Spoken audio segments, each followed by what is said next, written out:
दोस्तों, एक ऐसी संस्था जिसने वर्षों तक दुनिया को टकरावों से बचाने की जिम्मेदारी उठाई, जो खुद को शांति और समाधान का प्रतीक बताती रही, अब वही संस्था खुद डूबते हुए जहाज जैसी हालत में पहुंच चुकी है। जी हां, हम बात कर रहे हैं यूनाइटेड नेशन की। वही संयुक्त राष्ट्र जिसकी इमारत में ना जाने कितनी बड़ी बड़ी घोषणाएं हुई, कितने फैसलों का ढिंढोरा पीटा गया, लेकिन अब हालात ऐसे बन चुके हैं कि इस संस्था का अस्तित्व ही खतरे में नजर आ रहा है। पहले भारत ने इस संगठन को दी जाने वाली आर्थिक सहायता में कटौती की और अब अमेरिका ने ऐसा झटका दिया है जिसने यूएन की नींव हिला दी है। स्क्रीन पर यूरेशियन टाइम्स की वह रिपोर्ट भी चल रही है जो इस पूरे घटनाक्रम की पुष्टि करती है। भारत के बाद अमेरिका ने भी अपने हिस्से की फंडिंग में बड़ी कटौती कर दी, जिसकी वजह से अब यूएन अपने ही हेडक्वार्टर से हजारों कर्मचारियों को बाहर निकालने को मजबूर हो चुका है। एक संस्था जो दुनिया भर की नौकरियां बचाने के लिए बनी थी, आज खुद अपने स्टाफ को बचा नहीं पा रही और इसी गहराते संकट के बीच रूस की तरफ से भारत को ऐसा ऑफर मिला है जिसने अमेरिका के माथे पर पसीना ला दिया है। जी हां, हम बात करेंगे उस डील की जिसने दुनिया की महाशक्तियों को परेशान कर रखा है। लेकिन उससे पहले लौटते हैं उस यूनाइटेड नेशन की ओर जिसकी साख अब लगातार गिरती जा रही है। यूनाइटेड नेशन का संकट छोटा नहीं है। उसके 60 से ज्यादा विभागों को आदेश दिया गया है कि वे अपने स्टाफ में 20% की कटौती करें।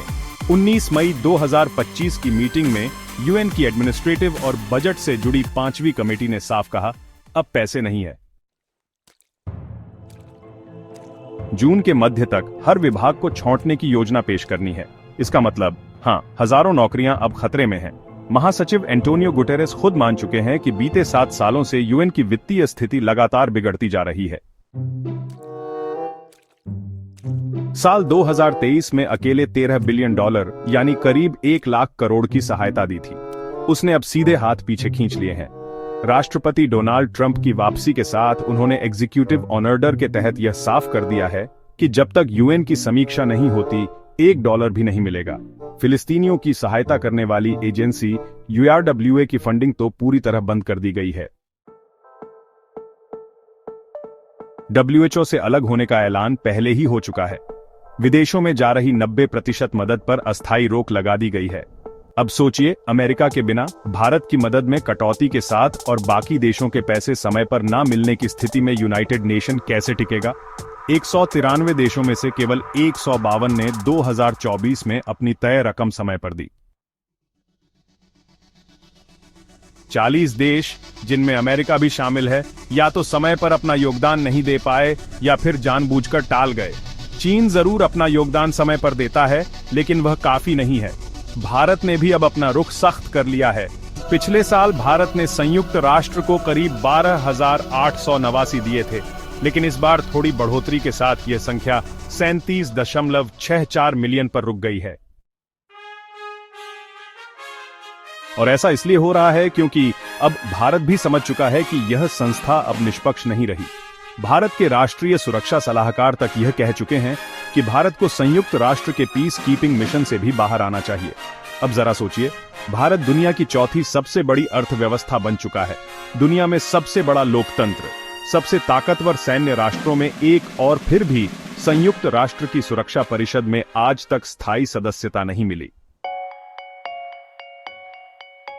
वीटो पावर आज भी उन्हीं 5 देशों के पास है, अमेरिका, रूस, चीन, फ्रांस और यूनाइटेड किंगडम।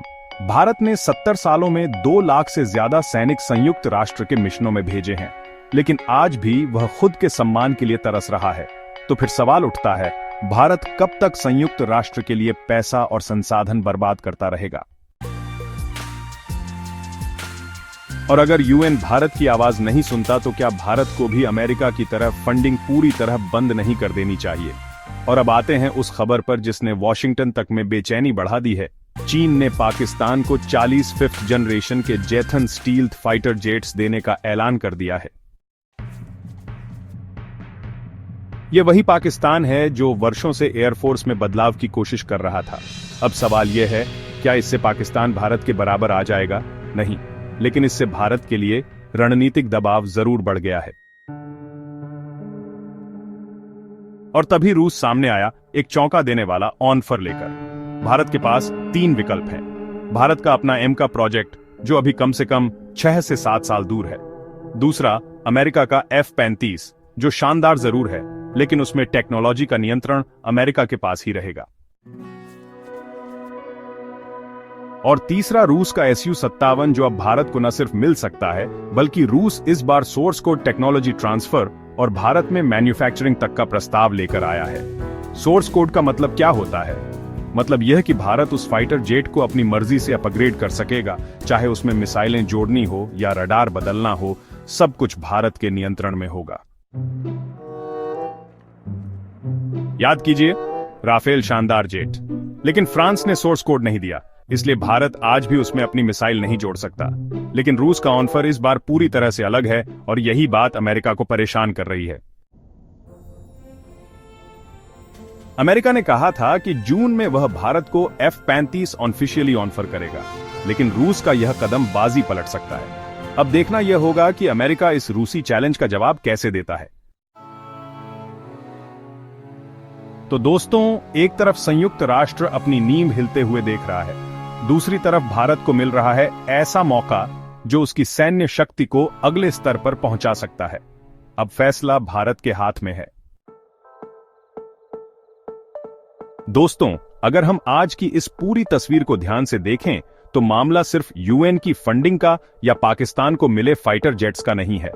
असली खेल कुछ और है, और वह है वर्ल्ड ऑर्डर के पूरी तरह से बदलने का। जो यूएन कभी अमेरिका की ताकत और पश्चिमी देशों के वर्चस्व का प्रतीक था, अब वह धीरे धीरे एक खोखले ढांचे में बदल रहा है। फंडिंग की कमी सिर्फ बहाना है, असली वजह है भरोसे की कमी। भारत, चीन, ब्राजील जैसे देश अब सवाल पूछ रहे हैं, जब हमें बराबरी का सम्मान नहीं मिलता तो फिर क्यों इस सिस्टम को ढोते रहे। यह वही मोमेंट है जब एक पुराना अंतरराष्ट्रीय सिस्टम अपने आखिरी दौर में पहुंचता है और एक नया सिस्टम जन्म लेता है। भविष्य की तस्वीर में हो सकता है कि एक नया प्लेटफॉर्म उभरे, ऐसा समूह जो यूएन की जगह ना सही लेकिन उसका विकल्प बन सके। भारत, रूस, चीन और शायद अफ्रीकी और लैटिन अमेरिकी देश मिलकर एक ऐसी संस्था की नींव डाल सकते हैं जो पश्चिमी देशों के दबदबे से आजाद हो। यूएन का पतन इस नए युग की शुरुआत हो सकता है। अब बात करते हैं भारत के लिए इस पूरे माहौल के मायने की। भारत के पास एक मौका है जो हर सदी में शायद एक बार आता है। वह मौका है गेम चेंजर बनने का। अमेरिका और रूस दोनों उसे लुभा रहे हैं, लेकिन अब भारत को सिर्फ ग्राहक नहीं बल्कि निर्माता की भूमिका में आना होगा। अगर भारत रूस से Su-57 लेकर उसकी मैन्युफैक्चरिंग देश में शुरू करता है तो आने वाले 10 सालों में भारत एशिया का डिफेंस हब बन सकता है। यह वही पोजीशन है जो कभी अमेरिका और रूस के पास थी।